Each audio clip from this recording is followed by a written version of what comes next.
This is Survival Stuff with Indiana Jim. I'm James C. Jones. I'm the author of quite a few books on survival. I do live in Indiana, but Indiana Jones was already taken, so I'll be Indiana Jim. At any rate, we're going to talk a little bit today about how we react to stress. But first I want to tell you where we're coming from and who we are. I'm the founder of Live Free USA. I'm the author of Advanced Survival with Skyhorse Publishing, Total Survival, 150 Survival Secrets, the Ultimate Book of Survival Gear, and coming up soon, the Prepper's First Aid Manual. So look for those books at Skyhorse Publishing. Go to Live Free USA's website, which is at americansurvivor.org. That's americansurvivor.org. You can also email me if you have questions at survivorjj@aol.com. Yep, I'm on the old-fashioned AOL. Our organization's slogan and belief is that self-reliant families are the foundation of a free and safe society. We've been doing this since 1968, way before the word survivalist or prepper was even out there. I like to think of myself as a self-reliance advocate and practitioner. Okay? Like I said, we're a nonprofit, tax-deductible organization. Our only income is really from membership dues and from contributors, but we'd love to have some sponsors. That'd be great. We'd like to have some bigger contributors. We could do some great things if we really had adequate funds. Our motto, by the way, is preparedness, self-reliance, and responsibility. And responsibility is a big part of what we do. So we're not doomsday survivalists. We're not underground, hide in the woods or hunker in the bunker survivalists. We're public. We get out there, work with the public. We believe a stronger community makes us all safer, and is the best survival plan is to help your community become more prepared and be part of your community. I'm a survivalist to a lot of people, and yet I have community service awards on my wall. So that's the kind of people we like to have in our organization as well. Membership online is just $20 or $50 for 3 years. We could also actually snail mail you the newsletter every 2 months, or if you join online, you can actually download the newsletter, and you can download as they come out, and you can download 70-some plus back issues. We've been around doing this since the 60s. Not all the issues are available online anymore because original issues were done by mimeograph, okay? But all the ones that have been electronically produced, you can download off of the website. So enough about that. What I want to talk about today with you is sort of what I do, the preliminary to my 10 principles of survival. Usually when I do a lecture, I start out with how we handle stress under emergency conditions, under high stress conditions. I've done the 10 principles of survival. There's 1 through 5 is one video, 5 through 10 is the second video. I advise you to go to those. This is sort of the preliminary, builds you up to that. I'm a behavioralist. I study behavior, how humans behave under stress, how they behave in a disaster situation or survival situation. What makes the difference between somebody who survives and somebody who dies under the same situation is usually what went on up here. So I spend a lot of time in covering those, and I cover them in my books, especially in these two, and I cover them in my lectures, and I'm going to go over some of that with you today. So, first of all, we needed to define disasters. We hear a lot of we use the term disaster all the time, and we hear it applied to things that aren't really disasters. Basically, it's any event or condition or trend that results in an immediate or eventual, again, we have long-term, short-term, trend that's a threat to your life and your liberty and your property. Life, liberty, and property. Where have I heard that before? We have live free, right? Live and free. So we cover how to rub two sticks together, but we cover how to stay free. So there's two classes of disaster, and I get this from the fact that I'm an emergency medical technician. We have injuries or illnesses are acute or chronic. Acute disasters, tornadoes, floods, pandemics, wars, civil disorder, criminal assaults, all those kind of things that happen to you immediately. Boom. Those are acute disasters. And they happen very quickly, and you have to react to them in a certain way. Behavioral, mental survival. And then there's chronic disasters. And pandemic was sort of in between that.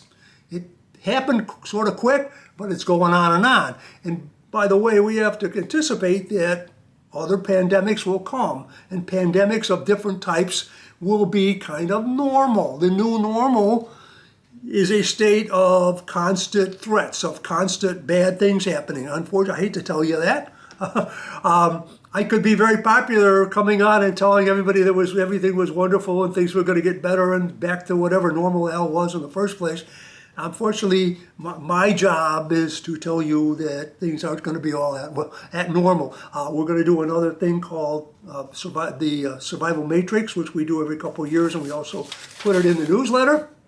But right now we're going to talk about mental survival. So we have acute and chronic disasters that are happening. Like the chronic is the economy going down the tubes. China, a predatory, aggressive, oppressive communist regime, is becoming the world power. That's a chronic disaster for Americans and for most of the world. Declines and shortages of supplies due to overpopulation and all the other kinds of things, that's chronic. Severe weather. All of these kind of things are chronic disasters that are happening to all of us right now. When we started the Free USA back in the 60s, everything was fine except the nuclear threat. Other than that, everything was kind of fine. Now we have multiple threats, and a lot of them are happening to us all the time. So we have to be prepared for those. So acute disasters, we have power shortages, civil unrest, crime, storms, and epidemics. We saw those kind of things. These are happening to us right now. So what does this all mean? We got chronic disasters happening all the time, and then we have within those, we have acute disasters like more storms and forest fires and civil disorder and pandemics and all that happening to us simultaneously. And there's a ripple effect, if you will, a domino effect that when one thing happens, we saw another thing and another thing, the economy and civil unrest and all these other things happening because of one thing. So everything's a house of cards at this point. I did a lecture 5 years ago. I did a lecture called Civilian Awareness. Awareness, by the way, is my second rule of survival, principle of survival. And I went through all the likelihoods of these things, and pandemic was one of the big ones. Okay, I also covered civil unrest, potential revolution, all these kind of things. And everybody's looking at me like, "Wow, what is?" But most of those things are happening, or have already happened, and are happening again. But at the end of it, I said, what does all this mean? Well, we are all firmly attached to an inclined plane wrapped helically around a central core. In other words, we're kind of screwed. Okay? I like that description of being screwed. We are kind of screwed, but we're going to have to deal with it. And one of the other things in my 10 principles, which you definitely need to look at those videos and go online, you can also get them at our website, is take control. So you have to own this. You have to take control of these situations. There aren't always any good solutions. There's just a number of choices, and you have to make the best one you can. So how do we react to danger? I mean, if I smell smoke right now, or I hear gunshots outside my house, or whatever, how do we react? The first reaction we always have, and it's human, is denial. Okay, we look at the pandemic. Denial, and politicians, by the way, are in business to tell you what you want to hear. They're not in business to tell you what you don't want to hear. So they're always going to tell you what you want to hear, and you're always going to believe what you want to believe. And when you smell smoke, you're not going to want to believe that your house is on fire. You want to believe that something's on the stove, or your smoke alarm is defective, or whatever. If you hear shots, I hear it all the time. I thought it was a backfire. The first place you go isn't a disaster. It's something less than that. It's got to be another. I mean, a normal, what do we say? Oh, this cannot be happening. You got to be friggin' kidding me. Oh no, those are denial statements, okay? People who follow my 10 principles, which, like I said, one of them is anticipate, another one is be aware, another one's be here, be there now. People who do those things get from denial to deliberation quickly. Deliberation is that step where you say, what should I do? What can I do? What are my options? And options come from being survival knowledgeable, survival trained, survival prepared. That's choices. There's another word for choices is called freedom. So you want to have freedom. When the pandemic hit, those of us who were prepared, we didn't have to pay attention to what the government said. We didn't have to be defiant. We didn't have to be compliant. We just had to be self-reliant, okay? So we reacted in that way, those of us that were prepared and survivalists or preppers or whatever you want to call yourself. We got from denial to deliberation very quickly.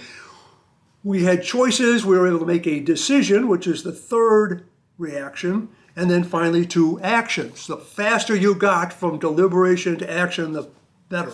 People who mentally just don't accept that anything bad can happen, and unfortunately we have a society now that has been mollycoddled and soft and protected for so long that they can't conceive that something would go wrong. I like to think that the pandemic knocked them out of that state of mind, that they now accept that the society and civilization is not all that stable and that safe, and they need to take some responsibility, I hope.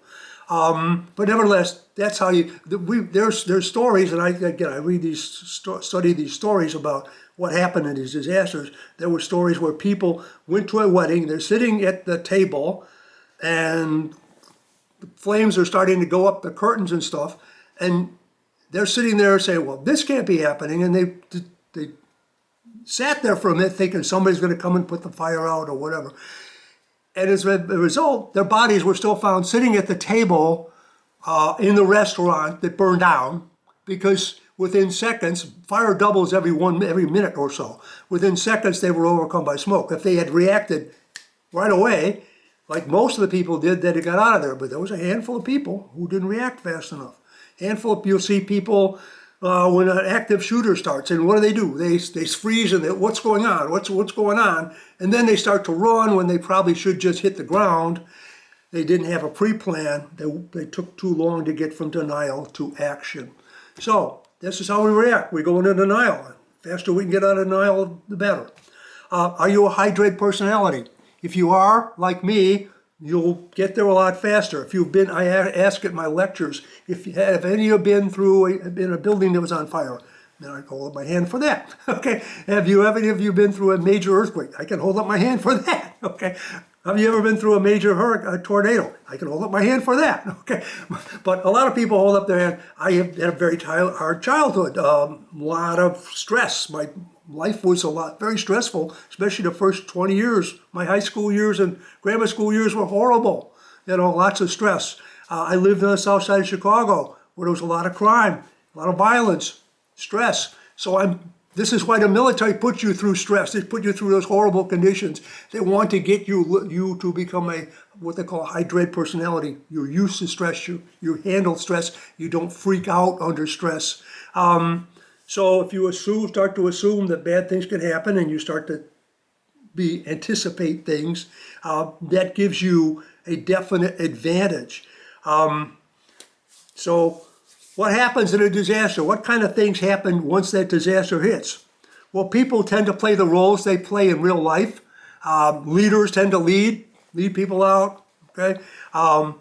People who are nurses and doctors tend to go into that mode. People who are used to following or used to not knowing what the heck they're doing tend to do exactly that under disaster situations. That's why survival training is so important for those people. People look for instructions and follow a chain of command. If there's a chain of command, you're on a plane, the chain of command is that the flight attendant is in charge, okay? And they found out that under stress, these people are all chaotic in the plane. Flight attendants can no longer be, please sit down, please get up and don't take your luggage. No, it's ordering. What do we call it? Take control. When those flight attendants are trained now to give orders, not just suggestions. Somebody takes control. Sometimes that's got to be you. Okay. Threats unite people. I'm not so sure of that one after COVID-19, after the pandemic. The politicians and the panic peddlers used it to divide people, and that's a shame. But threats really should unite people. And I think with an organization like Live Free USA and some of the training that we do, and we talk about going to your neighbors, talking to your neighbors about things, and being open about being prepared and helping other people. That's what we need to do so that when these things happen, we're not blaming each other or fighting with each other. You can't really survive alone for any length of time. How does the body react to stress? How do you react internally? Blood chemistry changes considerably. Blood clotting agents are multiplied in case you have to bleed. Pain relievers and stimulants are released under stress so that we see people that were shot or stabbed or hurt or wounded, and they keep going, especially, unfortunately, these people that are on drugs. You see the cops, oh, look, there's 5 cops beating up on that poor little guy. Well, that guy is winning because not only does he have all these pain relievers, but he also has these drugs, but also these natural pain relievers, and he's actually able to handle 4 or 5 big guys to get him under control. And cops would go through this all the time. And it looks terrible on the video, but in reality, the EMT, we saw a lot of these where, this guy was throwing, 250-pound cops off him like nothing, and he was wounded. And they zapped him with a taser 3 times, had no effect at all. A lot of us under stress will react the same kind of way. Non-vital functions are suspended, okay? That means that your bowels and your kidneys and everything that they stop working, your stomach stops digesting, so you may throw up, you may defecate, you may urinate. About 1/3 of all soldiers, when the first time they're in combat, defecate. The term "scared the poop out of you" is very accurate. So those things can happen, and you have to ignore them. One of our rules is do what you have to do, and that's the let's see, what is it? The 9th rule of survival: do what you have to do. Unfortunately, if that's what happens, you still got to keep going and do the survival stuff. It can be very embarrassing. But anyhow, heat, heart and breathing rates increase considerably. That's why, it's a little worse for people that are older or have heart conditions. Memory may go blank. If you don't train, if you don't practice your first aid and your self-defense and all your other survival skills, you don't practice them physically, and you only read about them, your mind is likely to go blank when as the French say, the merde is the circuit here. Okay, I want to use the English translation for that. But anyhow, when that happens, your mind's liable to go blank. Just forget everything you read in a book, unless you practice them. And you hear people, even soldiers, say, yes, I didn't know what to do, but the training took over. The minute I started doing it, and I'm the same way, I'm an EMT, and if you ask me the steps in CPR or blood stopping or whatever, when the person's laying there and you ask me to go over them mentally, I couldn't do it. But as soon as I start going, boom, boom, boom, boom, I know what I'm doing. I do what I have to do. So you have to, training is very important for critical survival skills, like especially like first aid, self-defense, those kind of things. Breathing control. This is something I include in most of my lectures. It's called combat breathing. It's got a couple of other names. I also work with the Volunteers and Police Service. The police use this all the time under combat situations. Of course, you can't use it instantly if you're being shot at, but as soon as you got that second to break, or you're about to go into a combat situation or a medical situation, we, like EMTs, we have to put on our gloves and our protective equipment. That gives us a second. And during those couple of seconds, we can do this exercise to calm down. So we don't have this tunnel vision. We have to have wide vision. In combat, you need to know what's going on around you. Not only the one guy coming at you with a knife, but the guy over there with a gun. You need to be able to comprehend. If I don't need to just focus on this one person who's screaming bloody murder and has got, blood coming out or whatever. I need to widen out and see that guy over there who's not breathing. He isn't saying a word because he's not breathing, okay? I need to look at my whole situation. I need, how did that guy get bloody? Well, there's a guy over here who made him bloody and he's coming at you, but so you need to widen up. And it also brings back all your knowledge. If you do the rescue breathing, or not rescue breathing, but combat breathing, which is basically to inhale slowly for 4 seconds, hold it for 4 seconds, exhale slowly for 4 seconds,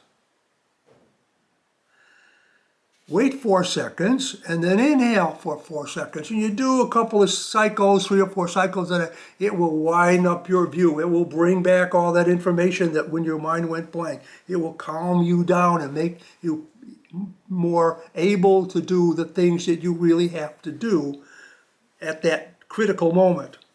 At-risk mental states is another thing that you need to understand when you're in a survival situation. It can be, with the epidemic, it was a long period of being at-risk mental states, okay?